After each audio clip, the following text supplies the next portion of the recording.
यह माया जब शिवजी और ब्रह्मा जी को भी मोह लेती है, तब दूसरा बेचारा क्या चीज है। जी में ऐसा जानकर ही मुनि लोग उस माया के स्वामी भगवान का भजन करते हैं। गरुड़ जी वहां गए जहां निर्बाध बुद्धि और पूर्ण भक्ति वाले काकभूषुंडी जी बसते थे। उस पर्वत को देखकर उनका मन प्रसन्न हो गया और उसके दर्शन से ही सब माया, मोह तथा सोच जाता रहा। तालाब में स्नान और जलपान करके वे प्रसन्न चित्त से वट वृक्ष के नीचे गए। वहां श्री राम जी के सुंदर चरित्र सुनने के लिए बूढ़े बूढ़े पक्षी आए हुए थे। भुषुंडी जी कथा आरंभ करना ही चाहते थे कि उसी समय पक्षीराज गरुड़ जी वहां जा पहुंचे। पक्षियों के राजा गरुड़ जी को आता देख काकभूषुंडी जी सहित सारा पक्षी समाज हर्षित हुआ। उन्होंने पक्षीराज गरुड़ जी को बहुत ही आदर सत्कार और किया और स्वागत कुशल पूछकर बैठने के लिए सुंदर आसन दिया। फिर प्रेम सहित पूजा करके काकभूषुंडी जी से मधुर वचन बोले। हे नाथ, हे पक्षीराज, आपके दर्शन से मैं कृतार्थ हो गया। आप जो आज्ञा दें मैं अब वही करूं। हे प्रभु, आप किस कार्य के लिए आए हैं। पक्षीराज गरुड़ जी ने कोमल वचन कहे। आप तो सदा ही कृतार्थ रूप हैं, जिनकी बड़ाई स्वयं महादेव जी ने आदरपूर्वक अपने श्रीमुख से की है। हे तात, सुनिए, मैं जिस कारण से आया था वह सब कार्य तो यहाँ आते ही पूरा हो गया। फिर आपके दर्शन भी प्राप्त हो गए। आपका परम पवित्र आश्रम देखकर ही मेरा मोह, संदेह और अनेक प्रकार के भ्रम सब जाते रहे। अब हे तात, आप मुझे श्री राम जी की अत्यंत पवित्र करने वाली, सदा सुख देने वाली और दुख समूह का नाश करने वाली कथा आदर सहित सुनाइए। हे प्रभु, मैं बार बार आपसे यही विनती करता हूँ। गरुड़ जी की विनम्र, सरल, सुंदर, प्रेमयुक्त, सुखप्रद और अत्यंत पवित्र वाणी सुनते ही भुषुंडी जी के मन में परम उत्साह हुआ और वे श्री रघुनाथ जी के गुणों की कथा कहने लगे।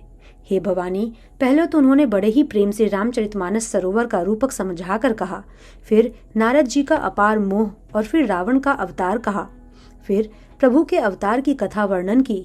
तदंतर मन लगाकर श्री राम जी की बाल लीलाएं कही। मन में परम उत्साह भरकर अनेकों प्रकार की बाल लीलाएं कहकर फिर ऋषि विश्वामित्र जी का अयोध्या आना और श्री रघुवीर जी का विवाह वर्णन किया। फिर श्री राम जी के राज्याभिषेक का प्रसंग, फिर राजा दशरथ जी के वचन से राजरस में भंग पड़ना, फिर नगर निवासियों का विरह, विषाद और श्री राम लक्ष्मण का संवाद कहा। श्री राम का वनगमन, केवट का प्रेम, गंगा जी से पार उतरकर प्रयाग में निवास, वाल्मीकि जी और प्रभु श्री राम जी का मिलन और जैसे भगवान चित्रकूट में बसे वह सब कहा। फिर मंत्री सुमंत्र जी का नगर में लौटना, राजा दशरथ जी का मरण, भरत जी का अयोध्या में आना और उनके प्रेम का बहुत वर्णन किया। राजा की अंत्येष्टि क्रिया करके नगर निवासियों को साथ लेकर भरत जी वहां गए, जहां सुख की राशि प्रभु श्री रामचंद्र जी थे। फिर श्री रघुनाथ जी ने उनको बहुत प्रकार से समझाया, जिससे वे खड़ाऊ लेकर अयोध्यापुरी लौट आए। यह सब कथा कही। भरत जी की नंदीग्राम में रहने की रीति, इंद्रपुत्र जयंत की नीच करनी और फिर प्रभु श्री रामचंद्र जी और अत्रि जी का मिलाप वर्णन किया। जिस प्रकार विराट का वध हुआ और शरभंग जी ने शरीर त्याग किया, वह प्रसंग कहकर फिर सुतीक्ष्ण जी का प्रेम वर्णन करके प्रभु और अगस्त्य जी का सत्संग वृत्तांत कहा। दंडक वन का पवित्र करना कहकर फिर भुषुंडी जी ने गृधराज के साथ मित्रता का वर्णन किया। फिर जिस प्रकार प्रभु ने पंचवटी में निवास किया और सब मुनियों के भय का नाश किया, और फिर जैसे लक्ष्मण जी को अनुपम उपदेश दिया और शूर्पणखा रूप को कुरूप किया, वह सब वर्णन किया। फिर खर दूषण वध और जिस प्रकार रावण ने सब समाचार जाना वह बखान कर कहा, तथा जिस प्रकार रावण और मारीच की बातचीत हुई वह सब उन्होंने कही। फिर माया सीता का हरण और श्री रघुवीर के विरह का कुछ वर्णन किया।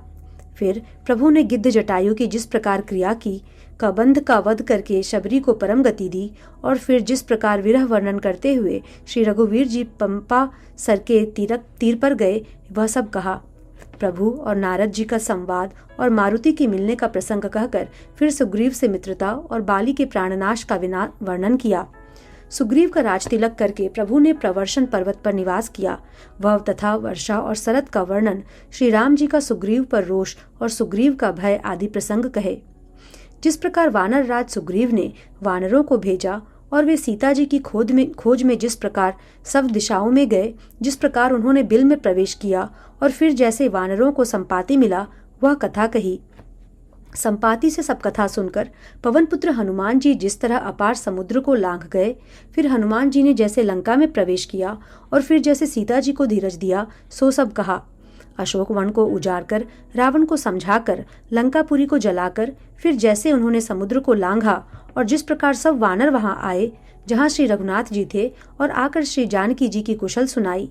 फिर जिस प्रकार सेना सहित श्री रघुवीर जाकर समुद्र के तट पर उतरे और जिस प्रकार विभीषण जी आकर उनसे मिले, वह सब और समुद्र के बांधने की कथा उसने सुनाई। पुल बांधकर जिस प्रकार वानरों की सेना समुद्र के पार उतरी और जिस प्रकार वीर श्रेष्ठ बालीपुत्र अंगद दूत बनकर गए, वह सब कहा। फिर राक्षसों और वानरों के युद्ध का अनेकों प्रकार से वर्णन किया। फिर कुंभकर्ण और मेघनाद के बल, पुरुषार्थ और संहार की कथा कही। नाना प्रकार के राक्षस समूहों के मरण तथा श्री रघुनाथ जी की और रावण के अनेक प्रकार के युद्ध का वर्णन किया। रावण वध, मंदोदरी का शोक, विभीषण का राज्याभिषेक और देवताओं का शोक रहित होना कहकर फिर सीता जी और श्री रघुनाथ जी का मिलाप कहा। जिस प्रकार देवताओं ने हाथ जोड़कर स्तुति की और फिर जैसे वानरों समेत पुष्पक विमान पर चढ़कर कृपाधाम प्रभु अवधपुरी को चले, वह कहा। जिस प्रकार श्री रामचंद्र जी अपने नगर अयोध्या में आए, वे सब उज्ज्वल चरित्र काकभूषुंडी जी ने विस्तार पूर्वक वर्णन किए। फिर उन्होंने श्री राम जी का राज्याभिषेक कहा। शिव जी कहते हैं, अयोध्यापुरी का और अनेक प्रकार की राजनीति का वर्णन करते हुए भुषुंडी जी ने वह सब कथा कही जो हे भवानी मैंने तुमसे कही। सारी राम कथा सुनकर पक्षीराज गरुड़ जी मन में बहुत उत्साहित होकर वचन कहने लगे। श्री रघुनाथ जी के सब चरित्र मैंने सुने, जिससे मेरा संदेह जाता रहा। हे काक शिरोमणि, आपके अनुग्रह से श्री राम जी के चरणों में मेरा प्रेम हो गया। युद्ध में प्रभु का नागपाश से बंधन देखकर मुझे अत्यंत मोह हो गया था कि श्री राम जी तो सच्चिदानंद घन हैं, वे किस प्रकार व्याकुल हैं। बिल्कुल ही लौकिक मनुष्यों का सा चरित्र देखकर मेरे हृदय में भारी संदेह हो गया। मैं अब उस संदेह को मिलने के लिए हित करके समझता हूँ। कृपा निधान ने मुझ पर यह बड़ा अनुग्रह किया। जो धूप से अत्यंत व्याकुल होता है, वही वृक्ष की छाया का सुख जानता है। हे तात, यदि मुझे अत्यंत मोह न होता तो मैं आपसे किस प्रकार मिलता और कैसे अत्यंत विचित्र यह सुंदर हरिकथा सुनता, जो आपने बहुत प्रकार से गाई है। वेद, शास्त्र और पुराणों का यही मत है। सिद्ध और मुनि भी यही कहते हैं। इसमें संदेह नहीं कि शुद्ध संत उसी को मिलते हैं जिसे श्री राम जी कृपा करके देखते हैं। श्री राम जी की कृपा से मुझे आपके दर्शन हुए और आपकी कृपा से मेरा संदेह चला गया। पक्षीराज गरुड़ जी की विनय और प्रेमयुक्त वाणी सुनकर काकभूषुंडी जी का शरीर पुलकित हो गया। उनके नेत्रों में जल भर आया और वे मन में अत्यंत हर्षित हुए। हे उमा, सुंदर बुद्धि वाले सुशील पवित्र कथा के प्रेमी और हरि के सेवक श्रोता को पाकर सज्जन अत्यंत गोपनीय रहस्य को भी प्रकट कर देते हैं। काकभूषुंडी जी ने फिर कहा, पक्षीराज पर उनका प्रेम कम ना था। हे नाथ, आप सब प्रकार से मेरे पूज्य हैं और श्री रघुनाथ जी के कृपा पात्र हैं। आपको न संदेह है और न मोह अथवा माया ही है। हे नाथ, आपने तो मुझ पर दया की है। हे पक्षीराज, मोह के बहाने श्री रघुनाथ जी ने आपको यहाँ भेजकर मुझे बड़ाई दी है। हे पक्षियों के स्वामी, आपने अपना मोह कहा, सो हे गोसाई, यह कुछ आश्चर्य नहीं है। नारद जी, शिव जी, ब्रह्मा जी और सनकादि जो आत्म तत्व के मर्मज्ञ और उसका उपदेश करने वाले श्रेष्ठ मुनि हैं, उनमें भी किस किस को मोह ने अंधा नहीं किया। जगत में ऐसा कौन है जिसे काम ने न नचाया हो, तृष्णा ने किसको मतवाला नहीं बनाया, क्रोध ने किसका हृदय नहीं जलाया। इस संसार में ऐसा कौन ज्ञानी, तपस्वी, शूरवीर, कवि, विद्वान और गुणों का धाम है जिसकी लोभ ने विडंबना न की हो। लक्ष्मी के मद ने किसको टेढ़ा और प्रभुता ने किसको बहरा नहीं कर दिया। ऐसा कौन है जिसे मृगनयनी ने के नेत्र बाण न लगे हों। रज, तम आदि गुणों का किया हुआ सन्नी पात्र किसे नहीं हुआ। ऐसा कोई नहीं है जिसे मान और मद ने अछूता छोड़ा हो। यौवन के ज्वर ने किसे आपे से बाहर नहीं किया। ममता ने किसके यश का नाश नहीं किया। दाह ने किसको कलंक नहीं लगाया। शोक रूपी पवन ने किसे नहीं हिला दिया। चिंता रूपी सांपिन ने किसे नहीं खा लिया। जगत में ऐसा कौन है जिसे माया ना व्यापी हो। मनोरथ कीड़ा है, शरीर लकड़ी है, ऐसा धैर्यवान कौन है जिसके शरीर में यह कीड़ा न लगा हो? पुत्र की, धन की और लोक प्रतिष्ठा की इन 3 प्रबल इच्छाओं ने किसकी बुद्धि को मलिन नहीं कर दिया? यह सब माया का बड़ा बलवान परिवार है। यह अपार है, इसका वर्णन कौन कर सकता है? शिवजी और ब्रह्मा जी भी जिससे डरते हैं, तब दूसरे जीव तो किस गिनती में हैं? माया की प्रचंड सेना संसार भर में छाई हुई है। कामादि उसके सेनापति हैं और दंभ, कपट और पाखंड योद्धा हैं। वह माया श्री रघुवीर की दासी है। यद्यपि समझ लेने पर वह मिथ्या ही है, किंतु वह श्री राम जी की कृपा के बिना छूटती नहीं। हे नाथ, यह मैं प्रतिज्ञा करके कहता हूँ, जो माया सारे जगत को नचाती है और जिसका चरित्र किसी ने नहीं लख पाया, हे खगराज गरुड़ जी, वही माया प्रभु श्री रामचंद्र जी की भ्रिकुटी के इशारे पर अपने परिवार सहित नटी की तरह नाचती है। श्री राम जी वही सच्चिदानंद घन है जो अजन्मा, विज्ञान स्वरूप, रूप और बल के धाम, सर्वव्यापक एवं सर्वरूप, अखंड, अनंत, संपूर्ण, अमोघ शक्ति और 6 ऐश्वर्यों से युक्त भगवान हैं। वे निर्गुण, महान, वाणी और इंद्रियों से परे, सब सुख देने वाले, निर्दोष, अजेय, ममता रहित, निराकार, मोह रहित, नित्य, माया रहित, सुख की राशि, प्रकृति से परे, प्रभु सर्वसमर्थ, सदा सबके हृदय में बसने वाले, इच्छा रहित, विकार रहित, अविनाशी ब्रह्म हैं। यहाँ श्री राम में मोह का कारण ही नहीं है। क्या अंधकार का समूह कभी सूर्य के सामने जा सकता है? भगवान प्रभु श्री रामचंद्र जी ने भक्तों के लिए राजा का शरीर धारण किया और साधारण मनुष्यों के से अनेकों परम पावन चरित्र किए। जैसे कोई खेल करने वाला अनेक वेश धारण करके नृत्य करता है और वही जैसा वे वेश होता है उसी के अनुकूल भाव दिखलाता है, पर स्वयं वह उनमें से कोई हो नहीं जाता। हे गरुड़ जी, ऐसे ही श्री रघुनाथ जी की यह लीला है जो राक्षसों को विशेष मोहित करने वाली और भक्तों को सुख देने वाली है। हे स्वामी, जो मनुष्य मलिन बुद्धि, विषयों के वश और कामी हैं, वे ही प्रभु पर इस प्रकार मोह का आरोप करते हैं। जब जिसको कवल आदि नेत्र दोष होता है, तब वह चंद्रमा को पीले रंग का कहता है। हे पक्षीराज, जब जिसे दिशा भ्रम होता है, तब वह कहता है कि सूर्य पश्चिम में उदय हुआ है। नौका पर चढ़ा हुआ मनुष्य जगत को चलता हुआ देखता है और मोहवश अपने को अचल समझता है। बालक घूमते हैं, घर आदि नहीं घूमते, पर वे आपस में एक दूसरे को झूठा कहते हैं। हे गरुड़ जी, श्री हरि के विषय में मोह की कल्पना भी ऐसी ही है। भगवान में तो स्वप्न में भी अज्ञान का प्रसंग नहीं है, किंतु जो माया के वश, मंदबुद्धि और भाग्यहीन हैं और जिनके हृदय पर अनेकों प्रकार के पर्दे पड़े हैं, वे मूर्ख हठ के वश होकर संदेह करते हैं और अपना अज्ञान श्री राम जी पर आरोपित करते हैं। जो काम, क्रोध, मद और लोभ में रत हैं और दुख रूप में घर में आसक्त हैं, वे श्री रघुनाथ जी को कैसे जान सकते हैं? वे मूर्ख तो अंधकार रूपी कुएं में पड़े हुए हैं। निर्गुण रूप अत्यंत सुलभ है, परंतु गुणातीत दिव्य सगुण रूप को कोई नहीं जानता। इसलिए उन सगुण भगवान के अनेक प्रकार के सुगम और अगम चरित्रों को सुनकर मुनियों के भी मन को भ्रम हो जाता है। हे पक्षीराज गरुड़ जी, श्री रघुनाथ जी की प्रभुता सुनाइए। मैं अपनी बुद्धि के अनुसार वह सुहावनी कथा कहता हूँ। हे प्रभु, मुझे जिस प्रकार मोह हुआ वह सब कथा भी आपको सुनाता हूँ। हे तात, आप श्री राम जी की कृपा पात्र हैं। श्री हरि के गुणों में आपकी प्रीति है, इसलिए आप मुझे सुख देने वाले हैं। इसी से मैं आपसे कुछ भी नहीं छिपाता और अत्यंत रहस्य की बातें आपको गाकर सुनाता हूँ। श्री रामचंद्र जी का सहज स्वभाव सुनिए। वे भक्त में अभिमान कभी नहीं रहने देते, क्योंकि अभिमान जन्म मरण रूप संसार का मूल है और अनेक प्रकार के क्लेशों तथा समस्त शोकों को देने वाला है। इसलिए कृपानिधि उसे दूर कर देते हैं, क्योंकि सेवक पर उनकी बहुत ही अधिक ममता है।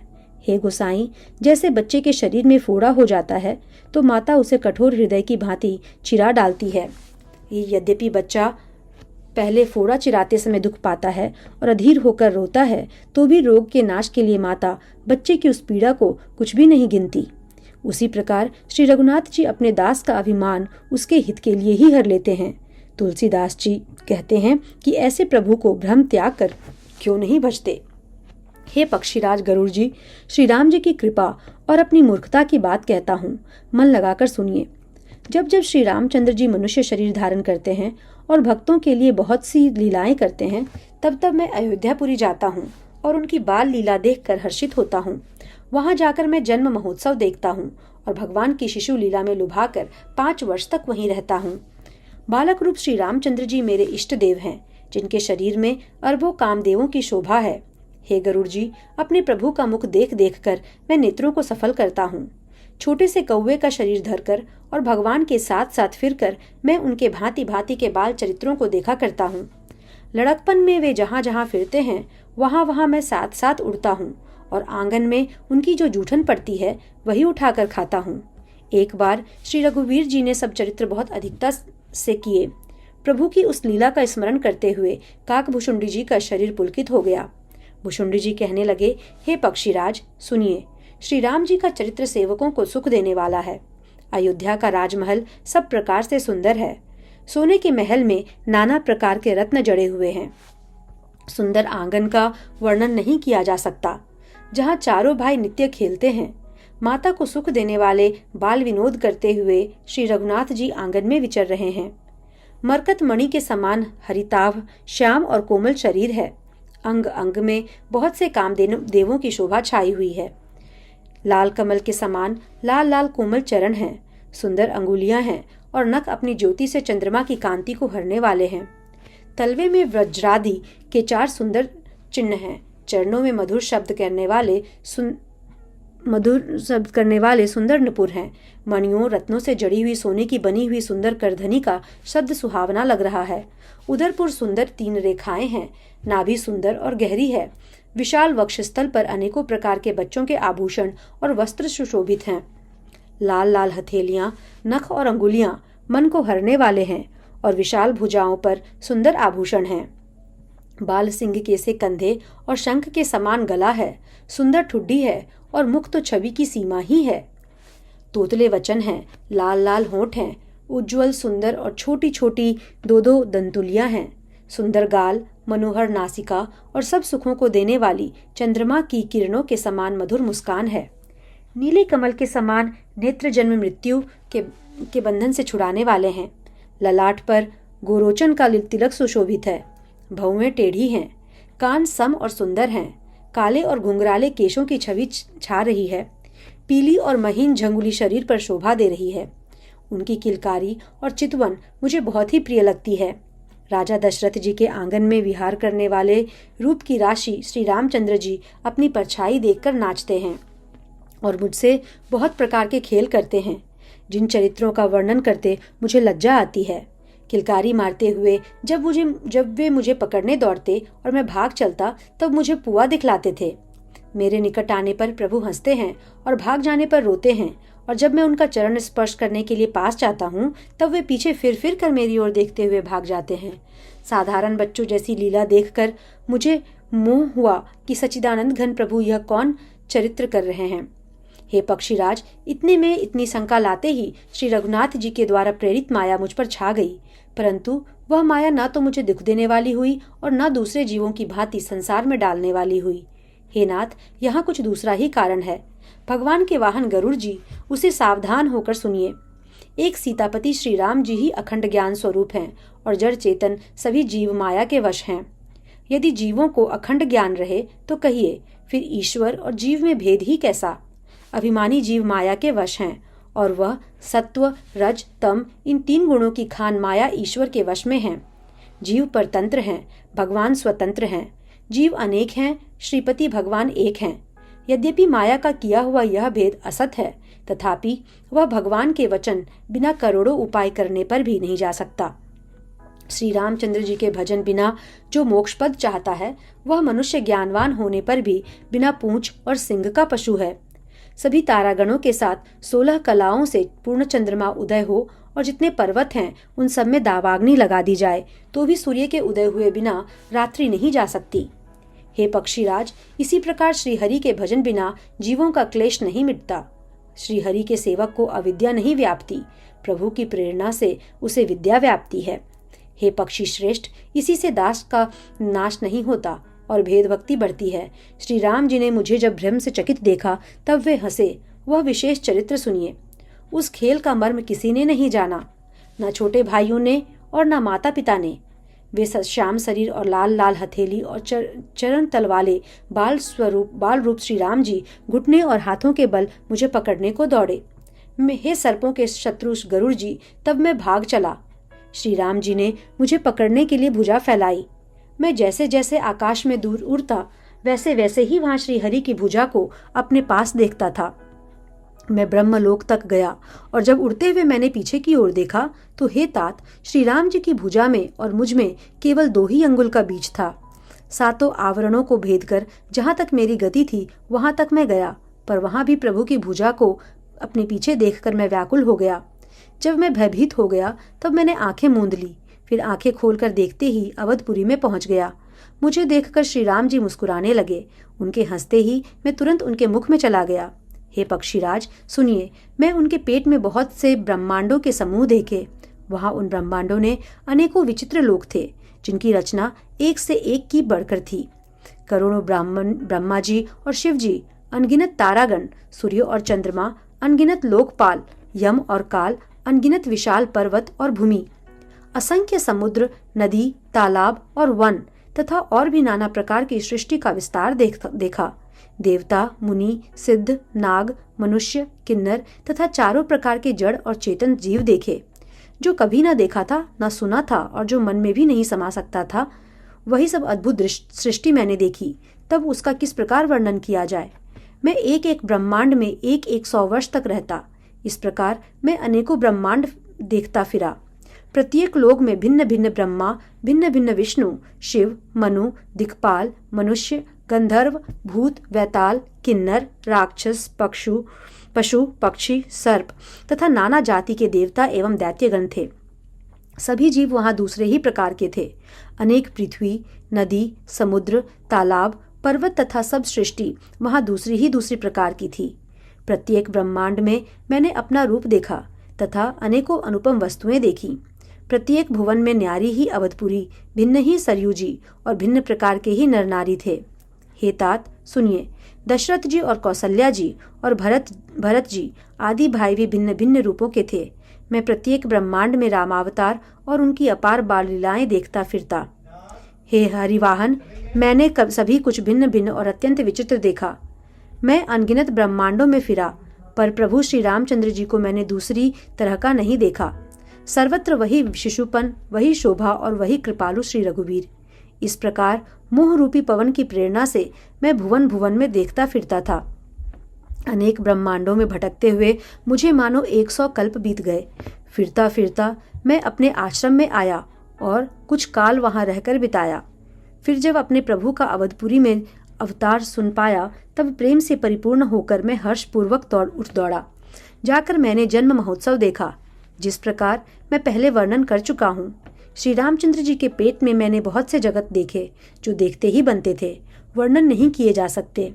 वहां फिर मैंने सुजान माया के स्वामी कृपालु भगवान श्री राम को देखा। मैं बार बार विचार करता था। मेरी बुद्धि मोह रूपी कीचड़ से व्याप्त थी। यह सब मैंने 2 ही घड़ी में देखा। मन में विशेष मोह होने से मैं थक गया। मुझे व्याकुल देखकर तब कृपालु श्री रघुवीर हंस दिए। हे धीर बुद्धि गरुड़ जी, सुनिए। उनके हंसते ही मैं मुंह से बाहर आ गया। श्री रामचंद्र जी मेरे साथ फिर वही लड़कपन करने लगे। मैं करोड़ों प्रकार से मन को समझाता था, पर वह शांति नहीं पाता था। यह बाल चरित्र देखकर और पेट के अंदर देखी हुई उस प्रभुता का स्मरण कर मैं शरीर की सुध भूल गया और हे आर्त जनकों के रक्षक, रक्षा कीजिए, रक्षा कीजिए पुकारता हुआ पृथ्वी पर गिर पड़ा। मुख से बात नहीं निकलती थी। तदंतर प्रभु ने मुझे प्रेम विह्वल देखकर अपनी माया की प्रभुता को रोक लिया। प्रभु ने अपना कर कमल मेरे सिर पर रखा। दीन दयालु ने मेरा संपूर्ण दुख हर लिया। सेवकों का दुख देने वाले कृपा के समूह श्री राम जी ने मुझे मुंह से सर्वथा रहित कर दिया। उनकी पहले वाली प्रभुता को विचार विचार कर मेरे मन में बड़ा भारी हर्ष हुआ। प्रभु की वत्सलता देखकर मेरे हृदय में बहुत ही प्रेम उत्पन्न हुआ। फिर मैंने आनंद से नेत्रों में जल भरकर पुलकित होकर और हाथ जोड़कर बहुत प्रकार से विनती की। मेरी प्रेम युक्त वाणी सुनकर और अपने दास को दीन देखकर रमा निवास श्री राम जी सुखदायक, गंभीर और कोमल वचन बोले। हे काकभुशुंडी, तू मुझे अत्यंत प्रसन्न जानकर वर मांग। अणिमा आदि अष्ट सिद्धियां, दूसरी रिद्धियां तथा संपूर्ण सुखों की खान मोक्ष, ज्ञान, विवेक, वैराग्य, विज्ञान और वे अनेकों गुण जो जगत में मुनियों के लिए भी दुर्लभ हैं, ये सब मैं आज तुझे दूंगा, इसमें संदेह नहीं। जो तेरे मन भावे सो मांग ले। प्रभु के वचन सुनकर मैं बहुत ही प्रेम में भर गया। तब मन में अनुमान करने लगा कि प्रभु ने सब सुखों के देने की बात कही, यह तो सत्य है, पर अपनी भक्ति देने की बात नहीं कही। भक्ति से रहित सब गुण और सब सुख वैसे ही फीके हैं जैसे नमक के बिना बहुत प्रकार के भोजन के पदार्थ। भजन से रहित सुख किस काम के। हे पक्षीराज, ऐसा विचार कर मैं बोला, हे प्रभु, यदि आप प्रसन्न होकर मुझे वर देते हैं और मुझ पर कृपा और स्नेह करते हैं तो हे स्वामी, मैं अपना मन भाया वर मांगता हूँ। आप उदार हैं और हृदय के भीतर की जानने वाले हैं। आपकी जिस अविरल एवं विशुद्ध भक्ति को श्रुति और पुराण गाते हैं, जिसे योगीश्वर मुनि खोजते हैं और प्रभु की कृपा से कोई विरला ही जिसे पाता है। हे भक्तों के कल्पवृक्ष, हे शरणागत के हितकारी, हे कृपा सागर, हे सुखधाम श्री राम जी, दया करके मुझे अपनी वही भक्ति दीजिए।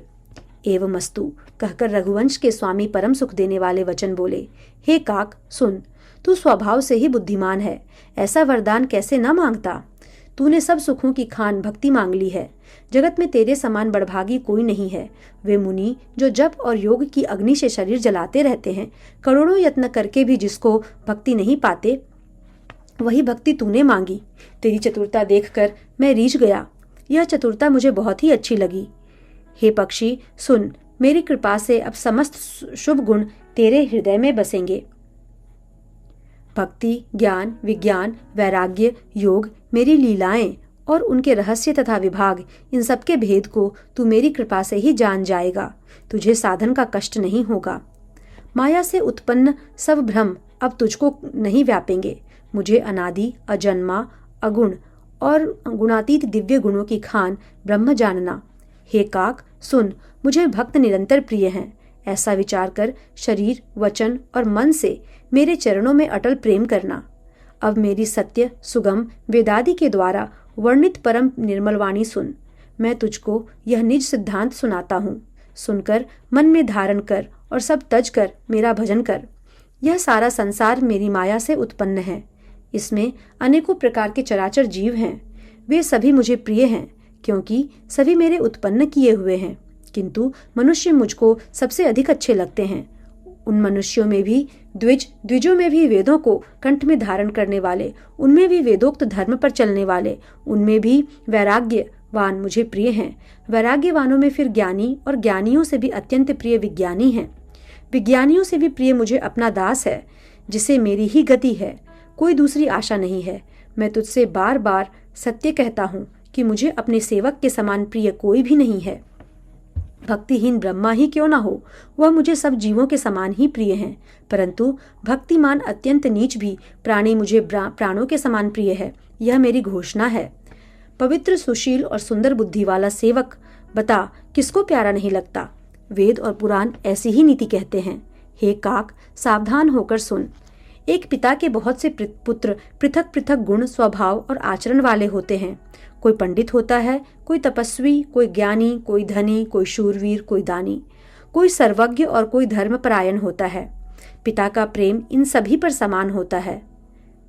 परंतु इनमें से यदि कोई मन, वचन और कर्म से पिता का ही भक्त होता है, स्वप्न में भी दूसरा धर्म नहीं जानता, वह पुत्र पिता को प्राणों के समान प्रिय होता है, यद्यपि चाहे वह सब प्रकार से अज्ञान ही हो। इस प्रकार पशु, पक्षी, देव, मनुष्य और असुरों समेत जितने भी चेतन और जड़ जीव हैं, उनमें उनसे भरा हुआ यह संपूर्ण विश्व मेरा ही पैदा किया हुआ है। अतः सब पर मेरी बराबर दया है।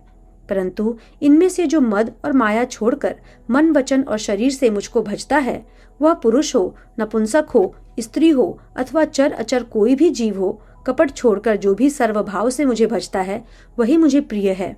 हे पक्षी, मैं तुझसे सत्य कहता हूँ, पवित्र सेवक मुझे प्राणों के समान प्यारा है। ऐसा विचार कर सब आशा भरोसा छोड़कर मुझी को भज। तुझे काल कभी नहीं व्यापेगा। निरंतर मेरा स्मरण और भजन करते रहना। प्रभु के वचनामृत सुनकर मैं तृप्त नहीं होता था। मेरा शरीर पुलकित था और मन में अत्यंत ही हर्षित हो रहा था। वह सुख मन और कान ही जानते हैं, जीव से उसका बखान नहीं किया जा सकता। प्रभु की शोभा का वह सुख नेत्र ही जानते हैं, पर वे कह कैसे सकते हैं, उनके वाणी तो है नहीं। मुझे बहुत प्रकार से भली भांति समझाकर और सुख देखकर प्रभु फिर वही बालकों के खेल करने लगे। नेत्रों में जल भरकर और मुख को कुछ रूखा सा बनाकर उन्होंने माता की ओर देखा। बहुत भूख लगी है। यह देखकर माता तुरंत उठ दौड़ी और कोमल वचन सुनकर उन्होंने श्री राम जी को छाती से लगा लिया। वे गोद में लेकर उन्हें दूध पिलाने लगी और श्री रघुनाथ जी उन्हीं की ललित लीलाएं गाने लगे। जिस सुख के लिए सबको सुख देने वाले कल्याण रूप त्रिपुरारी शिव जी ने अशुभ वेश धारण किया, उस सुख में अवधपुरी के नर नारी निरंतर निमग्न हो रहे हैं। उस सुख का लवलेश मात्र जिन्होंने एक बार स्वप्न में भी प्राप्त कर लिया, हे पक्षीराज, हे वे सुंदर बुद्धि वाले सज्जन पुरुष उसके सामने ब्रह्म सुख को भी नहीं गिनते। मैं और कुछ समय तक अवधपुरी में रहा और मैंने श्री राम जी की रसीली बाल लीलाएं देखी। श्री राम जी की कृपा से मैंने भक्ति का वरदान पाया। तदंतर प्रभु के चरणों की वंदना करके मैं अपने आश्रम पर लौट आया। इस प्रकार जब से श्री रघुनाथ जी ने मुझको अपनाया, तब से मुझे माया कभी नहीं व्यापी। श्री हरि की माया ने मुझे जैसे नचाया, वह सब गुप्त चरित्र मैंने कहा।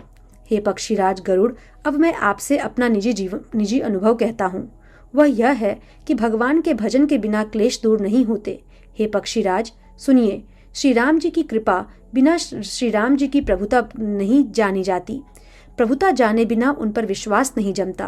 विश्वास के बिना प्रीति नहीं होती और प्रीति बिना भक्ति वैसे ही दृढ़ नहीं होती जैसे हे पक्षीराज जल की चिकनाई ठहरती नहीं। गुरु के बिना कहीं ज्ञान हो सकता है अथवा वैराग्य के बिना कहीं ज्ञान हो सकता है। इसी तरह वेद और पुराण कहते हैं कि श्री हरि की भक्ति के बिना क्या सुख मिल सकता है। हे तात, स्वाभाविक संतोष के बिना क्या कोई शांति पा सकता है।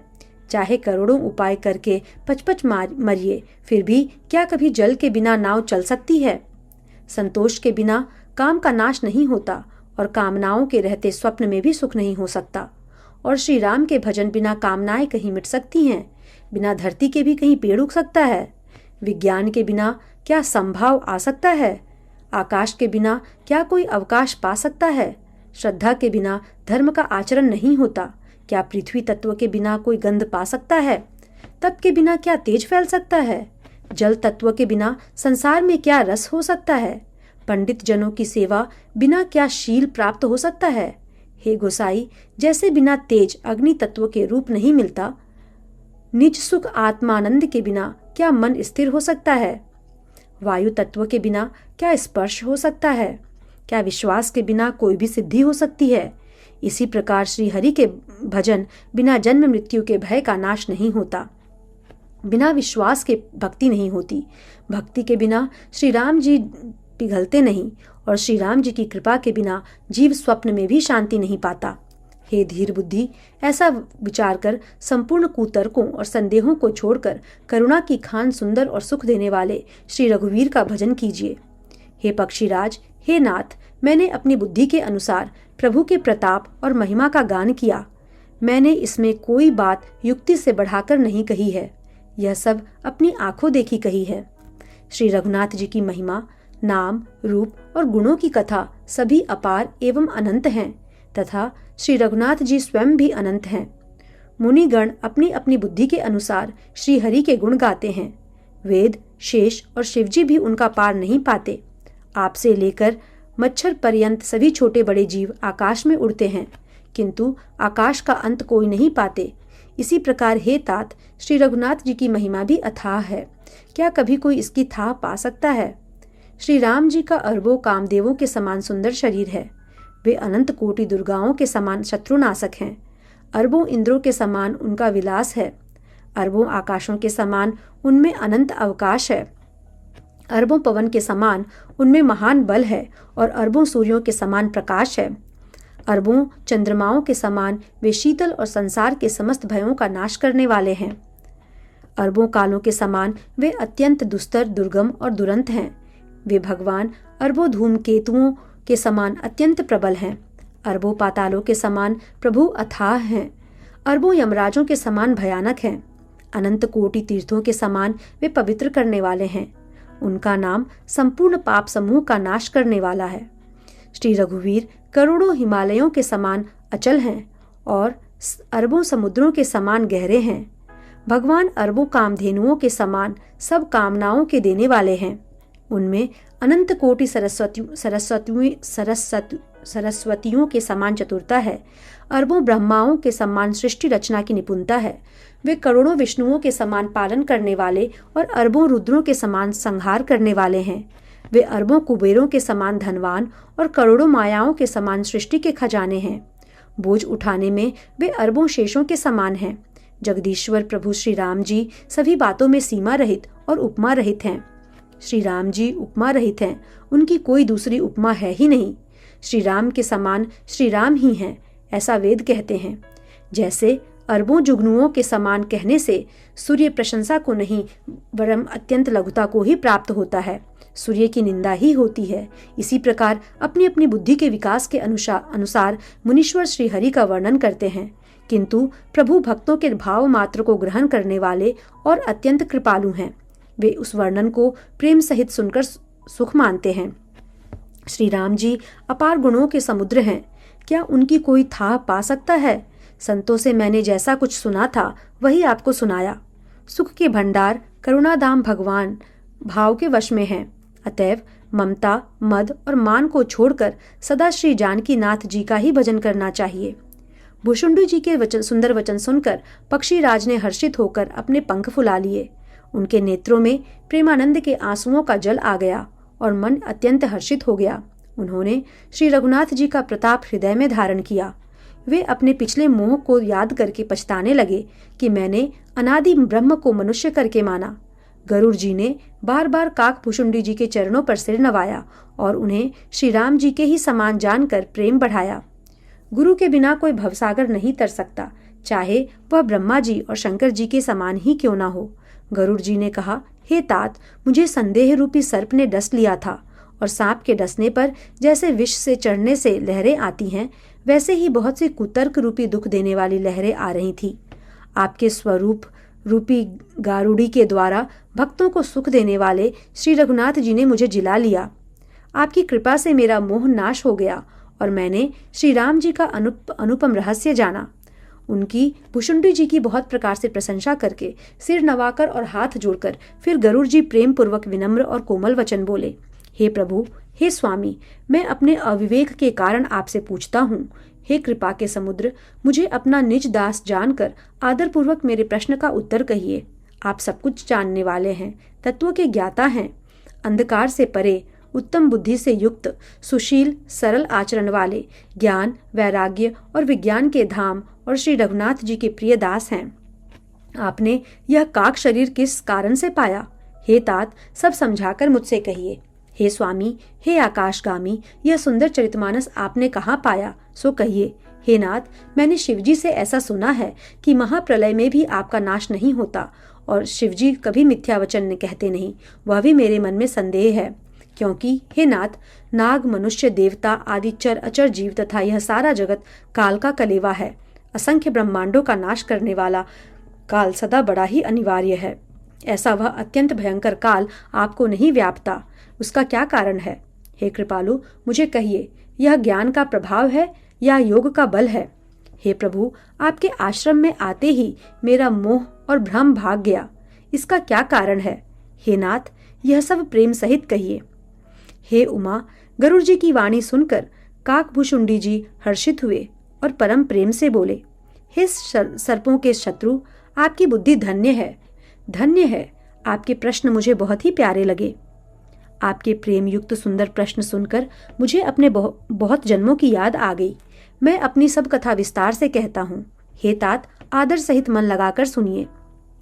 अनेक जप, तप, यज्ञ, शम, दम, व्रत, दान, वैराग्य, विवेक, योग, विज्ञान आदि सबका फल श्री रघुनाथ जी के चरणों में प्रेम होना है। इसके बिना कोई कल्याण नहीं पा सकता। मैंने इसी शरीर से श्री राम जी की भक्ति प्राप्त की है, इसी से इस पर मेरी ममता अधिक है। जिससे अपना कुछ स्वार्थ होता है उस पर सभी कोई प्रेम करते हैं। हे गरुड़ जी, वेदों में मानी हुई ऐसी नीति है और सज्जन भी कहते हैं कि अपना परम हित जानकर अत्यंत नीच से भी प्रेम करना चाहिए। रेशम कीड़े से होता है, उससे सुंदर रेशमी वस्त्र बनते हैं। इसी से उस परम अपवित्र कीड़े को भी सब कोई प्राणों के समान पालते हैं। जीव के लिए सच्चा स्वार्थ यही है कि मन, वचन और कर्म से श्री राम जी के चरणों में प्रेम हो। वही शरीर पवित्र और सुंदर है जिस शरीर को पाकर श्री रघुवीर का भजन किया जाए। जो श्री राम जी के विमुख हैं, वह यदि ब्रह्मा जी के समान शरीर पा जाए तो भी कवि और पंडित उसकी प्रशंसा नहीं करते। इसी शरीर से मेरे हृदय में राम भक्ति उत्पन्न हुई। इसी से हे स्वामी, यह मुझे परम प्रिय है।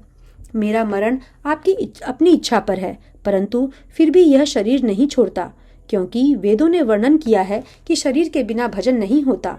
पहले मोह ने मेरी बड़ी दुर्दशा की। श्री राम जी के विमुख होकर मैं कभी सुख से नहीं सोया।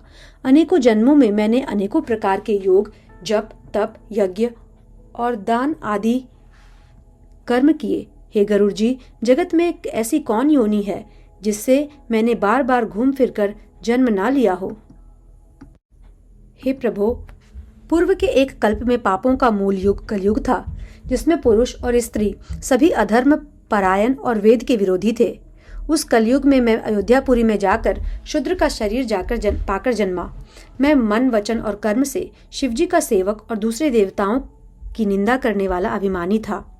मैं धन के मद से मतवाला, बहुत ही बकवादी और उग्र बुद्धि वाला था। मेरे हृदय में बड़ा भारी दंभ था। यद्यपि मैं श्री रघुनाथ जी की राजधानी में रहता था, तथापि मैंने उस समय उसकी महिमा कुछ भी नहीं जानी।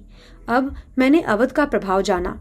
वेद, शास्त्र और पुराणों ने ऐसा गाया है कि किसी भी जन्म में कोई भी अयोध्या में बस जाता है, वह अवश्य ही श्री राम जी के परायण हो जाएगा। अवध का प्रभाव जीव तभी जानता है जब हाथ में धनुष धारण करने वाले श्री राम जी उसके हृदय में निवास करते हैं। हे गरुड़ जी, वह कली काल बड़ा कठिन था। उसमें सभी नर नारी पाप परायण थे। कलयुग के पापों ने सब धर्मों को ग्रस लिया। सदग्रंथ लुप्त हो गए। दंभियों ने अपनी बुद्धि से कल्पना कर करके बहुत से पंथ प्रकट कर दिए। सभी लोग मोह के वश हो गए। शुभ कर्मों को लोभ ने हड़प लिया। हे ज्ञान के भंडार, हे श्री हरि के वाहन, सुनिए, अब मैं कली के लिए कुछ धर्म कहता हूँ। कलयुग में न वर्ण धर्म रहता है, न चारों आश्रम रहते हैं। सब पुरुष स्त्री वेद के विरोध में लगे रहते हैं। ब्राह्मण वेदों के बेचने वाले और राजा प्रजा को खा डालने वाले होते हैं। वेद की आज्ञा कोई नहीं मानता। जिसको जो अच्छा लग जाए वही मार्ग है। जो डिंग मारता है वही पंडित है। जो मिथ्या आरंभ करता है और जो दंभ में रत है, उसी को सब कोई संत कहते हैं। जो जिस प्रकार से दूसरे का धन हरण कर ले वही बुद्धिमान है। जो दंभ करता है वही बड़ा आचारी है। जो झूठ बोलता है वह हंसी दिल्लगी करना जानता है। कलयुग में वही गुणवान कहा जाता है। जो आचारहीन है और वेद मार्ग को छोड़े हुए है, कलयुग में वही ज्ञानी और वही वैराग्यवान है। जिसके बड़े बड़े नख और लंबी लंबी जटाएं हैं, वही कलयुग में प्रसिद्ध तपस्वी है। जो अमंगल वेश और अमंगल भूषण धारण करते हैं और भक्ष्य अभक्ष्य, खाने योग्य और ना खाने योग्य सब कुछ खा लेते हैं, वे ही योगी हैं, वे ही सिद्ध हैं और वे ही मनुष्य कलयुग में पूज्य हैं। जिनके आचरण दूसरों का अपकार करने वाले हैं, उन्हीं का बड़ा गौरव होता है और वे ही सम्मान के योग्य होते हैं। जो मन, वचन और कर्म से झूठ बकने वाले हैं, वे ही कलयुग में वक्ता माने जाते हैं। हे गोसाई, सभी मनुष्य स्त्रियों के विशेष वश में हैं और बाजीगर के बंदर की तरह उनके नचाए नाचते हैं। ब्राह्मणों को शुद्र ज्ञानोपदेश करते हैं और गले में जनेऊ डालकर कुत्सित दान लेते हैं। सभी पुरुष काम और लोभ में तत्पर और क्रोधी होते हैं। देवता, ब्राह्मण, वेद और संतों के विरोधी होते हैं। अभागिनी स्त्रियां गुणों के धाम सुंदर पति को छोड़कर पर पुरुष का सेवन करती हैं। सुहागिनी स्त्रियां तो आभूषणों से रहित होती हैं, पर विधवाओं के नित्य नए श्रृंगार होते हैं। शिष्य और गुरु में बहरे और अंधे का सा हिसाब होता है। एक शिष्य गुरु के उपदेश को सुनता नहीं, एक गुरु देखता नहीं। जो गुरु शिष्य का धन हरण करता है पर शोक नहीं हरण करता है, वह घोर नरक में पड़ता है। माता पिता बालकों को बुलाकर वही धर्म सिखलाते हैं जिससे पेट भरे। स्त्री पुरुष ब्रह्म ज्ञान के सिवा दूसरी बात नहीं करते, पर वे लोभवश कौड़ियों के लिए ब्राह्मण और गुरु की हत्या कर डालते हैं। शूद्र ब्राह्मणों से विवाद करते हैं और कहते हैं कि हम क्या तुमसे कुछ कम हैं। जो ब्रह्म को जानता है वही श्रेष्ठ ब्राह्मण है। ऐसा कहकर वे उन्हें डांट कर आंखें दिखलाते हैं। जो पराई स्त्री में आसक्त, कपट करने में चतुर और मोह, द्रोह और ममता में लिपटे हुए हैं, वे ही मनुष्य अभेदवादी ज्ञानी हैं। मैंने उस कलयुग का यह चरित्र देखा। वे स्वयं तो नष्ट हुए ही रहते हैं, जो कहीं सन्मार्ग का प्रतिपालन करते हैं उनको भी वे नष्ट कर देते हैं। जो तर्क करके वेद की निंदा करते हैं, वे लोग कल्प कल्प भर में एक एक नरक में पड़े रहते हैं। तेली, कुम्हार, चांडाल, भील, कोल और कलवार आदि जो वर्ण में नीचे हैं, स्त्री के मरने पर अथवा घर की संपत्ति नष्ट हो जाने पर सिर मुड़ाकर सन्यासी हो जाते हैं। वे अपने को ब्राह्मणों से पुजवाते हैं और अपने ही हाथों दोनों लोक नष्ट करते हैं। ब्राह्मण अपढ़, लोभी, कामी, आचारहीन, मूर्ख और नीची जाति की व्यभिचारिणी स्त्रियों के स्वामी होते हैं। शूद्र नाना प्रकार के जप, तप और व्रत करते हैं तथा ऊंचे आसन पर बैठकर पुराण कहते हैं। सब मनुष्य मनमाना आचरण करते हैं। अपार अनीति का वर्णन नहीं किया जा सकता। कलयुग में सब लोग वर्ण संकर और मर्यादा से च्युत हो गए। वे पाप करते हैं और उनके फल स्वरूप दुख, भय, रोग, शोक और प्रिय वस्तु का वियोग पाते हैं। वेद सम्मत तथा वैराग्य और ज्ञान से युक्त जो हरिभक्ति का मार्ग है, मोहवश मनुष्य उस पर नहीं चलते और अनेकों नए नए पंथों की कल्पना करते हैं। सन्यासी बहुत धन लगाकर घर सजाते हैं, उनमें वैराग्य नहीं रहा, उसे विषयों ने हर लिया। तपस्वी धनवान हो गए और गृहस्थ दरिद्र। हे तात, कलयुग की लीला कुछ कही नहीं जाती। कुलवती और सती स्त्री को पुरुष घर से निकाल देते हैं और अच्छी चाल को छोड़कर घर में दासी को ला रखते हैं। पुत्र अपने माता पिता को तभी तक मानते हैं जब तक स्त्री का मुंह नहीं दिखाई पड़ा। जब से ससुराल प्यारी लगने लगे तब से कुटुंबी शत्रु रूप हो गए। राजा लोग पाप परायण हो गए, उनमें धर्म नहीं रहा। वे प्रजा को नित्य ही बिना अपराध दंड देकर उसकी विडंबना किया करते हैं। धनी लोग मलिन होने पर भी कुलीन माने जाते हैं। द्विज का चिन्ह जनेऊ मात्र रह गया और नंगे बदन रहना तपस्वी का। जो वेदों और पुराणों को नहीं जानते, कलयुग में वे ही हरिभक्त और सच्चे संत कहलाते हैं। कवियों के तो झुंड हो गए, पर दुनिया में उदार कवियों का आश्रयदाता सुनाई नहीं पड़ता। गुण में दोष लगाने वाले बहुत हैं, पर गुणी कोई भी नहीं है। कलयुग में बार बार अकाल पड़ते हैं। अन्न के बिना सब लोग दुखी होकर मरते हैं। हे पक्षीराज गरुड़ जी, सुनिए, कलयुग में कपट, हठ, दंभ, द्वेष, पाखंड, मान, मोह और काम आदि अर्थात काम, क्रोध और लोभ और मद ब्रह्मांड भर में व्याप्त हो गए।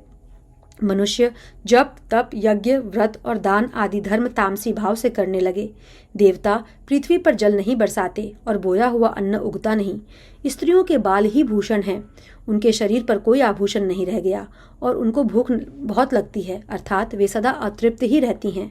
वे धनहीन और बहुत प्रकार की ममता होने के कारण दुखी रहती हैं। वे मूर्ख सुख चाहती हैं, पर धर्म में उनका प्रेम नहीं है। बुद्धि थोड़ी है और कठोर है, उनमें कोमलता नहीं है। मनुष्य रोगों से पीड़ित हैं, सुख कहीं नहीं है। बिना ही कारण अभिमान और विरोध करते हैं। 10-5 वर्ष का थोड़ा सा जीवन है, परंतु घमंड ऐसा है मानो प्रलय होने पर भी उनका नाश नहीं होगा। कली काल ने मनुष्य को बेहाल कर डाला। कोई बहन बेटी का भी विचार नहीं करता। लोगों में न संतोष है, न विवेक है और न शीतलता। जाति कुजाति सभी लोग भीख मांगने वाले हो गए। ईर्ष्या, कड़वे वचन और लालच भरपूर हो रहे हैं। समता चली गई। सब लोग वियोग और विशेष शोक से भरे पड़े हैं। वर्णाश्रम धर्म के आचरण नष्ट हो गए। इंद्रियों का दमन, दान, दया और समझदारी किसी में नहीं रही। मूर्खता और दूसरों को ठगना यह बहुत अधिक बढ़ गया। स्त्री पुरुष सभी शरीर के ही पालन पोषण में लगे रहते हैं। जो पराई निंदा करने वाले हैं, जगत में वे ही फैले हैं। वे सर्पों के शत्रु गरुड़ जी, सुनिए, कली काल पाप और अवगुणों का घर है, किंतु कलयुग में एक गुण भी बड़ा है कि उसमें बिना ही परिश्रम भवबंधन से छुटकारा मिल जाता है। सतयुग, त्रेता और द्वापर में जो गति पूजा, यज्ञ और योग से प्राप्त होती है, वही गति कलयुग में लोग केवल भगवान के नाम से पा जाते हैं। सतयुग में सब योगी और विज्ञानी होते हैं। हरि का ध्यान करके सब प्राणी भवसागर से तर जाते हैं।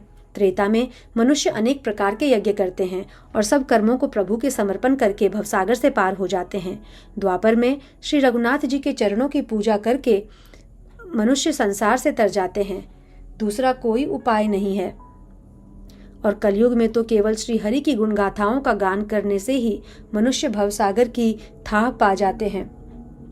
कलयुग में न तो योग और यज्ञ है और न ज्ञान ही है। श्री राम जी का गुणगान ही एकमात्र आधार है। अतएव सारे भरोसे त्याग कर जो श्री राम जी को भजता है और प्रेम सहित उनके गुण समूहों को गाता है, वही भवसागर से तर जाता है। इसमें कुछ भी संदेह नहीं। नाम का प्रताप कलयुग में प्रत्यक्ष है। कलयुग का एक पवित्र प्रताप है और मानसिक पुण्य तो होते हैं, पर मानसिक पाप नहीं होते। यदि मनुष्य विश्वास करे तो कलयुग के समान दूसरा युग नहीं है, क्योंकि इस युग में श्री राम जी के निर्मल गुण समूहों को गा गाकर मनुष्य बिना ही परिश्रम संसार रूपी समुद्र से तर जाता है। धर्म के 4 चरण सत्य, दया, तप और दान प्रसिद्ध हैं, जिनमें से कली में एक दान रूपी चरण ही प्रधान है। जिस किसी प्रकार से भी दिए जाने पर दान कल्याण ही करता है। श्री राम जी की माया से प्रेरित होकर सबके हृदयों में सभी युगों के धर्म नित्य होते रहते हैं। शुद्ध सत्वगुण, समता, विज्ञान और मन का प्रसन्न होना, इसे सतयुग का प्रभाव जाने। सत्वगुण अधिक हो, कुछ रजोगुण हो, कर्मों में प्रीति हो, सब प्रकार से सुख हो, यह त्रेता का धर्म है। रजोगुण बहुत हो, सत्वगुण बहुत ही थोड़ा हो, कुछ तमोगुण हो, मन में हर्ष और भय हो, यह द्वापर का धर्म है। तमोगुण बहुत हो, रजोगुण थोड़ा हो, चारों ओर विरोध हो, यह कलयुग का प्रभाव है। पंडित लोग युगों के धर्म को मन में जानकर अधर्म छोड़कर धर्म में प्रीति करते हैं। जिसका श्री रघुनाथ जी के चरणों में अत्यंत प्रेम है, उसको काल धर्म नहीं व्यापते। वे पक्षीराज नट का किया हुआ कपट चरित्र देखने वालों के लिए बड़ा विकट होता है, पर नट के सेवक को उसकी माया नहीं व्यापती। श्री हरि की माया के द्वारा रचे हुए दोष और गुण श्री हरि के भजन बिना नहीं जाते। मन में ऐसा विचार कर सब कामनाओं को छोड़कर निष्काम भाव से श्री राम जी का भजन करना चाहिए। हे पक्षीराज, उस कली काल में मैं बहुत वर्षों तक अयोध्या में रहा। एक बार वहां अकाल पड़ा, तब मैं विपत्ति का मारा विदेश चला गया। हे सर्पों के शत्रु गरुड़ जी, सुनिए, मैं दीन, मलिन, दरिद्र और दुखी होकर उज्जैन गया। कुछ काल बीतने पर कुछ संपत्ति पाकर फिर मैं वही भगवान शंकर की आराधना करने लगा। एक ब्राह्मण वेद विधि से सदा शिवजी की पूजा करते, उन्हें दूसरा कोई काम न था। वे परम साधु और परमार्थ के ज्ञाता थे। वे शंभु के उपासक थे, पर श्रीहरि की निंदा करने वाले थे। मैं कपटपूर्वक उनकी सेवा करता। ब्राह्मण बड़े ही दयालु और नीति के घर थे। वे स्वामी बाहर से नम्र देखकर ब्राह्मण मुझे पुत्र की भांति मानकर पढ़ाते थे। उन ब्राह्मण श्रेष्ठ ने मुझको शिवजी का मंत्र दिया और अनेकों प्रकार के शुभ उपदेश दिए। मैं शिवजी के मंदिर में जाकर मंत्र जपता। मेरे हृदय में दंभ और अहंकार बढ़ गया। मैं दुष्ट, निज जाति और पापमयी मलिन बुद्धि वाला मोहवश श्री हरि के भक्तों और द्विजों की देखते ही जल उठता और विष्णु भगवान से द्रोह करता था। गुरुजी मेरे आचरण देखकर दुखित थे। वे मुझे नित्य ही भली भांति समझाते, पर मैं कुछ भी नहीं समझता। उल्टे मुझे अत्यंत क्रोध होता। दंभिक को कभी नीति अच्छी नहीं लगती। एक बार गुरुजी ने मुझे बुलाया और बहुत प्रकार से परमार्थ नीति की शिक्षा दी कि हे पुत्र, शिवजी का सेवक का फल यही है कि श्री राम जी के चरणों में प्रगाढ़ भक्ति हो। हे तात, शिवजी और ब्रह्मा जी भी श्री राम जी को भजते हैं, फिर नीच मनुष्य की तो बात ही कितनी है। ब्रह्मा जी और शिवजी जिनके चरणों के प्रेमी हैं, अरे अभागे, उनसे द्रोह करके तू सुख चाहता है। गुरुजी ने शिवजी को हरि का सेवक कहा। यह सुनकर हे पक्षीराज, मेरा हृदय जल उठा। नीच जाति का मैं विद्या पाकर ऐसा हो गया जैसे दूध पिलाने से सांप। अभिमानी, कुटिल, दुर्भाग्य और कुजाति, मैं दिन रात गुरुजी से द्रोह करता। गुरुजी अत्यंत दयालु थे, उनको थोड़ा सा भी क्रोध नहीं आता। मेरे द्रोह करने पर भी वे बार बार मुझे उत्तम ज्ञान की ही शिक्षा देते थे। नीच मनुष्य जिससे बड़ाई पाता है, वह सबसे पहले उसी को मारकर उसी का नाश करता है। हे भाई सुनिए, आग से उत्पन्न हुआ धुआं मेघ की पदवी पाकर उसी अग्नि को बुझा देता है। धूल रास्ते में निरादर से पड़ी रहती है और सदा सब राह चलने वालों के लातों की मार सहती है, पर जब पवन उसे उड़ाता है तो सबसे पहले वह उसी पवन को भी भर देती है और फिर राजाओं के नेत्रों और मुकुटों पर पड़ती है। हे पक्षीराज गरुड़ जी, सुनिए, ऐसी बात समझकर बुद्धिमान लोग अधम का संग नहीं करते। कवि और पंडित ऐसी नीति कहते हैं कि दुष्ट ने न कलह ही अच्छा है न प्रेम ही। हे गुसाई, उससे तो सदा उदासीन ही रहना चाहिए। दुष्ट को कुत्ते की तरह दूर से ही त्याग देना चाहिए। मैं दुष्ट था, हृदय में कपट और कुटिलता भरी थी, इसलिए यद्यपि गुरुजी हित की बात कहते थे, पर मुझे वह सुहाती न थी। एक दिन मैं शिवजी के मंदिर में शिवनाम जप रहा था। उसी समय गुरुजी वहां आए, पर अभिमान के मारे मैंने उठकर उनको प्रणाम नहीं किया। गुरुजी दयालु थे, मेरा दोष देखकर भी उन्होंने कुछ नहीं कहा। उनके हृदय में लेश मात्र भी क्रोध नहीं हुआ, पर गुरु का अपमान बहुत बड़ा है, अतः महादेव जी उसे नहीं सह सके। मंदिर में आकाशवाणी हुई कि अरे हतभाग, मूर्ख, अभिमानी, यद्यपि तेरे गुरु को क्रोध नहीं है, वे अत्यंत कृपालु चित्त के हैं और उन्हें पूर्ण तथा यथार्थ ज्ञान है। तो भी हे मूर्ख, तुझको मैं शाप दूंगा क्योंकि नीति का विरोध मुझे अच्छा नहीं लगता। अरे दुष्ट, यदि मैं तुझे दंड ना दूं तो मेरा वेद मार्ग भी भ्रष्ट हो जाएगा। जो मूर्ख गुरु से ईर्ष्या करते हैं वे करोड़ों युगों तक रौरव नरक में पड़े रहते हैं। फिर वहां से निकलकर वे तिर्यक योनियों में शरीर धारण करते हैं और 10,000 जन्मों तक दुख पाते रहते हैं। अरे पापी, तू गुरु के समान अजगर की भांति बैठा रहा। रे दुष्ट, तेरी बुद्धि पाप से ढक गई है, अतः तू सर्प हो जा।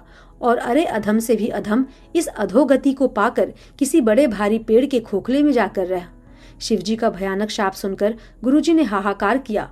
मुझे कांपता हुआ देखकर उनके हृदय में बड़ा संताप उत्पन्न हुआ। प्रेम सहित दंडवत करके वे ब्राह्मण श्री शिवजी के सामने हाथ जोड़कर मेरी भयंकर गति का विचार कर गद्गद वाणी से विनती करने लगे। हे मोक्ष स्वरूप, विभु, व्यापक, ब्रह्म और वेद स्वरूप, ईशान देवता के ईश्वर तथा सबके स्वामी श्री शिवजी, मैं आपको नमस्कार करता हूँ।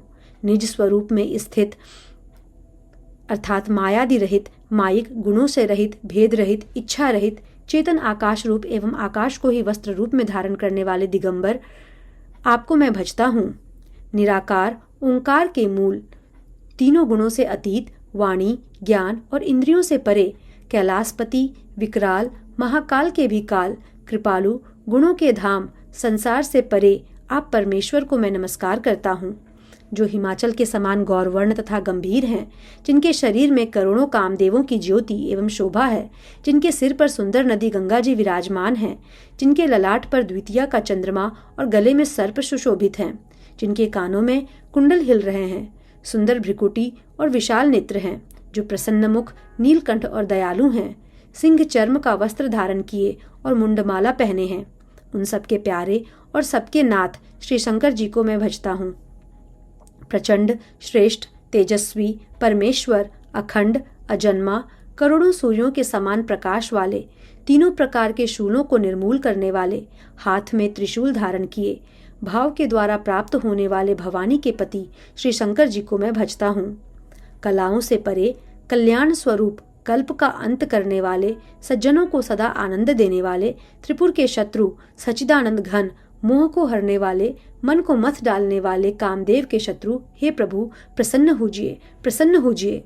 जब तक पार्वती के पति आपके चरण कमलों को मनुष्य नहीं भजते, तब तक उन्हें ना तो इहलोक और परलोक में सुख शांति मिलती है और ना उनके तापों का नाश होता है। अतः हे समस्त जीवों के हृदय में निवास करने वाले प्रभु, प्रसन्न होजिए।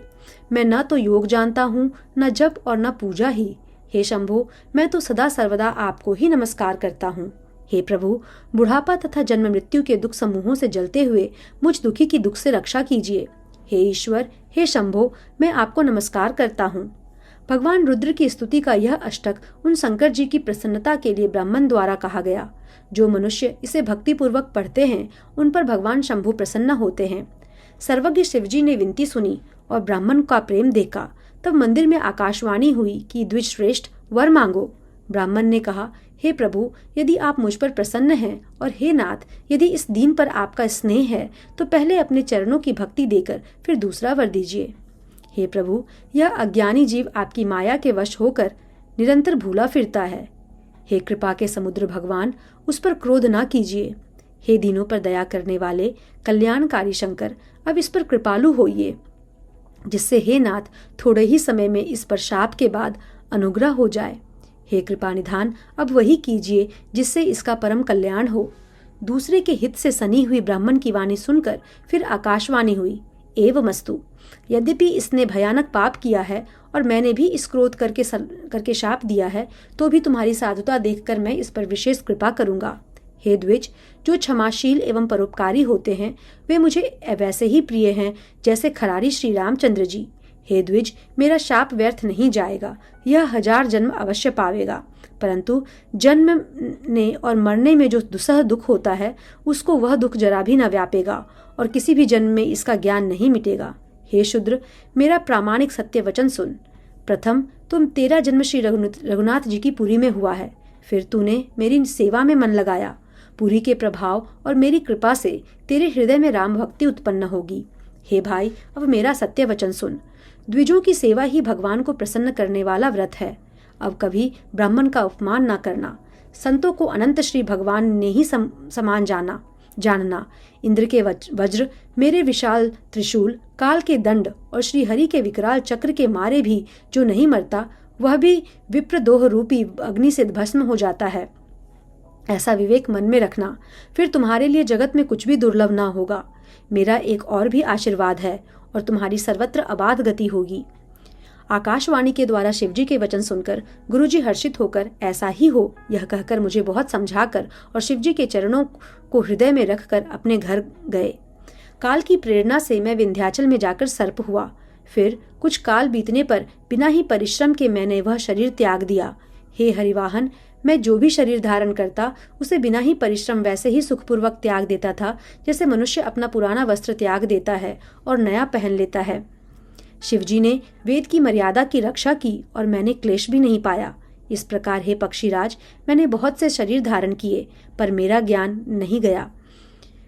तिर्यक योनि अर्थात पशु पक्षी, देवता या मनुष्य का जो भी शरीर धारण करता वहां वहां उस शरीर में मैं श्री राम जी का भजन जारी रखता। इस प्रकार मैं सुखी हो गया, परंतु एक शूल मुझे बना रहा। गुरु जी का कोमल सुशील स्वभाव मुझे कभी नहीं भूलता, अर्थात मैंने ऐसे कोमल स्वभाव दयालु गुरु का अपमान किया, यह दुख मुझे सदा बना रहा। मैंने अंतिम शरीर ब्राह्मण का पाया जिसे पुराण और वेद देवताओं को भी दुर्लभ बताते हैं। मैं वहां ब्राह्मण शरीर में भी बालकों में मिलकर खेलता तो श्री रघुनाथ जी की ही सब लीलाएं किया करता। सयाना होने पर पिताजी मुझे पढ़ाने लगे। मैं समझता, सुनता और विचारता, पर मुझे पढ़ना अच्छा नहीं लगता था। मेरे मन से सारी वासनाएं भाग गई, केवल श्री राम जी के चरणों में लग गई। हे गरुड़ जी, कहिए ऐसा कौन अभागा होगा जो कामधेनु को छोड़कर गधी की सेवा करेगा। प्रेम में मग्न रहने के कारण मुझे कुछ भी नहीं सुहाता। पिताजी पढ़ा पढ़ा कर हार गए। जब पिता माता कालवश हो गए तब मैं भक्तों की रक्षा करने वाले श्री राम जी का भजन करने के लिए वन में चला गया। वन में जहाँ जहाँ मुनीश्वरों के आश्रम पाता वहाँ वहाँ जाकर उन्हें सिर नवाता। हे गरुड़ जी, उनसे मैं श्री राम जी के गुणों की कथाएं पूछता। वे कहते और मैं हर्षित होकर सुनता। इस प्रकार मैं सदा सर्वदा श्री हरि के गुणानुवाद सुनता फिरता। शिवजी की कृपा से मेरी सर्वत्र अबाधित गति थी। मेरी तीनों प्रकार की, पुत्र की, धन की और मान की गहरी प्रबल वासनाएं छूट गईं और हृदय में एक ही लालसा अत्यंत बढ़ गई कि जब श्री राम जी के चरण कमलों के दर्शन करूं तब अपना जन्म सफल हुआ समझूं। जिनसे मैं पूछता वे ही मुनि ऐसा कहते कि ईश्वर सर्वभूतमय है। यह निर्गुण मत मुझे नहीं सुहाता था। हृदय में सगुण ब्रह्म पर प्रीति बढ़ रही थी। गुरु जी के वचनों को स्मरण करके मेरा मन श्री राम जी के चरणों में लग गया। मैं क्षण क्षण नया नया प्रेम प्राप्त करता हुआ श्री रघुनाथ जी का यश गाता फिरता था। सुमेरु पर्वत के शिखर पर बड़ की छाया में लोमश मुनि बैठे थे। उन्हें देखकर मैंने उनके चरणों में सिर नवाया और अत्यंत दीन वचन कहे। हे पक्षीराज, मेरे अत्यंत नम्र और कोमल वचन सुनकर कृपालु मुनि मुझसे आदर के साथ पूछने लगे, हे ब्राह्मण, आप किस कार्य से यहाँ आए हैं? तब मैंने कहा, हे कृपानिधि, आप सर्वज्ञ हैं और सुजान हैं। हे भगवान, मुझे सगुण ब्राह्म की आराधना की प्रक्रिया कहिए। तब हे पक्षीराज, मुनीश्वर ने श्री रघुनाथ जी के गुणों की कुछ कथाएं आदर सहित कहीं। फिर वे ब्रह्म ज्ञान परायण विज्ञानवान मुनि मुझे परम अधिकारी जानकर ब्रह्म का उपदेश करने लगे कि वह अजन्मा है, अद्वैत है, निर्गुण है और हृदय का स्वामी है। उसे कोई बुद्धि के द्वारा माप नहीं सकता। वह इच्छा रहित, नाम रहित, रूप रहित, अनुभव से जानने योग्य, अखंड और उपमा रहित है। वह मन और इंद्रियों से परे, निर्मल, विनाश रहित, निर्विकार, सीमा रहित और सुख की राशि है। वेद ऐसा गाते हैं कि वही तू है, जल और जल की लहर की भांति उसमें और तुझमें कोई भेद नहीं है। मुनि ने मुझे अनेकों प्रकार से समझाया, पर निर्गुण मत मेरे हृदय में नहीं बैठा। मैंने फिर मुनि के चरणों में सिर नवाकर कहा, हे मुनीश्वर, मुझे सगुण ब्रह्म की उपासना कहिए। मेरा मन राम भक्त रूपी जल में मछली हो रहा है। हे चतुर्मुनीश्वर, ऐसी दशा में वह उससे अलग कैसे हो सकता है? आप दया करके मुझे वही उपदेश कहिए जिससे मैं श्री रघुनाथ जी को अपनी आंखों से देख सकूं। पहले नेत्र भरकर श्री अयोध्यानाथ को देखकर तब निर्गुण का उपदेश सुनूंगा। मुनि ने फिर अनुपम हरि कथा कहकर सगुण मत का खंडन करके निर्गुण का निरूपण किया। तब मैं निर्गुण मत को हटाकर बहुत हट करके सगुण का निरूपण करने लगा। मैंने उत्तर प्रत्युत्तर किया। इससे मुनि के शरीर में क्रोध के चिन्ह उत्पन्न हो गए। हे प्रभु, सुनिए, बहुत अपमान करने पर ज्ञानी के भी हृदय में क्रोध उत्पन्न हो जाता है। यदि कोई चंदन की लकड़ी को बहुत अधिक रगड़े तो उससे भी अग्नि प्रकट हो जाएगी। मुनि बार बार क्रोध सहित ज्ञान का निरूपण करने लगे। तब मैं बैठा बैठा अपने मन में अनेकों प्रकार के अनुमान करने लगा।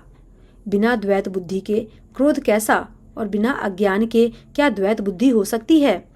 माया के वश रहने वाला परिच्छिन्न जड़ जीव क्या ईश्वर के समान हो सकता है? सबका हित चाहने से क्या कभी दुख हो सकता है? जिसके पास पारस मणि है उसके पास क्या दरिद्रता रह सकती है? दूसरे से द्रोह करने वाले क्या निर्भय हो सकते हैं, और कामी क्या कलंक रहित रह सकते हैं? ब्राह्मण का बुरा करने से क्या वंश रह सकता है? स्वरूप की पहचान होने पर क्या आसक्ति पूर्वक कर्म हो सकते हैं? दुष्टों के संग से क्या किसी की सुबुद्धि उत्पन्न हुई है? पर स्त्रीगामी क्या उत्तम गति पा सकता है? परमात्मा को जानने वाले कहीं जन्म मरण के चक्कर में पड़ सकते हैं? भगवान की निंदा करने वाले कभी सुखी हो सकते हैं? नीति बिना जाने क्या राज्य रह सकता है? श्री हरि के चरित्र वर्णन करने पर क्या पाप रह सकते हैं? बिना पुण्य के क्या पवित्र यश हो सकता है? बिना पाप के भी क्या कोई अपयश पा सकता है? जिसकी महिमा वेद संत और पुराण गाते हैं, उस हरिभक्ति के बिना समान क्या कोई दूसरा लाभ भी है? हे भाई, जगत में क्या इसके समान दूसरी भी कोई हानि है कि मनुष्य का शरीर पाकर भी श्री राम जी का भजन न किया जाए? चुगलखोरी के समान क्या कोई दूसरा पाप है? और हे गरुड़ जी, दया के समान क्या कोई दूसरा धर्म है? इस प्रकार मैं अनगिनत युक्तियां मन में विचारता था और आदर के साथ मुनि का उपदेश नहीं सुनता था। जब मैंने बार बार सगुण का पक्ष स्थापित किया तब मुनि क्रोध युक्त वचन बोले, अरे मूढ़, मैं तुझे सर्वोत्तम शिक्षा देता हूँ तो भी तू उसे नहीं मानता और बहुत से उत्तर प्रत्युत्तर लाकर रखता है। मेरे सत्य वचन पर विश्वास नहीं करता, कौवे की भांति सभी से डरता है। अरे मूर्ख, तेरे हृदय में अपने पक्ष का बड़ा भारी हठ है, अतः तू शीघ्र चांडाल पक्षी कौवा हो जा। मैंने आनंद के साथ मुनि के शाप को सिर पर चढ़ा लिया। उससे मुझे न कुछ भय हुआ न दीनता ही आई। तब मैं तुरंत ही कौवा हो गया। फिर मुनि के चरणों में सिर नवाकर और रघुकुल शिरोमणि श्री राम जी का स्मरण करके मैं हर्षित होकर उड़ चला। शिवजी कहते हैं, हे उमा, जो श्री राम जी के चरणों के प्रेमी हैं और काम, अभिमान तथा क्रोध से रहित हैं, वे जगत को अपने प्रभु से भरा हुआ देखते हैं, फिर वे किससे वैर करें? काकभूषुंडी जी ने कहा, हे पक्षीराज गरुड़ जी, सुनिए, इसमें ऋषि का भी कुछ भी दोष नहीं है। रघुवंश के विभूषण श्री राम ही सबके हृदय में प्रेरणा करने वाले हैं। कृपा सागर प्रभु ने मुनि की बुद्धि को भोली करके मेरे प्रेम की परीक्षा ली। मन, वचन और कर्म से जब प्रभु ने मुझे अपना दास जान लिया, तब भगवान ने मुनि की बुद्धि भी फिर पलट दी। ऋषि ने मेरा महान पुरुषों का सा स्वभाव, धैर्य, अक्रोध, विनय आदि और श्री राम जी के चरणों में विशेष विश्वास देखा। तब मुनि ने बहुत दुख के साथ बार बार पछताकर मुझे आदरपूर्वक बुला लिया। उन्होंने अनेकों प्रकार से मेरा संतोष किया और तब हर्षित होकर मुझे राम मंत्र दिया। कृपानिधान मुनि ने मुझे बालक रूप श्री राम जी का ध्यान बतलाया। सुंदर और सुख देने वाला यह ध्यान मुझे बहुत ही अच्छा लगा। वह ध्यान मैं आपको पहले ही सुना चुका हूँ। मुनि ने कुछ समय तक मुझको वहां अपने पास रखा। तब उन्होंने रामचरितमानस वर्णन किया।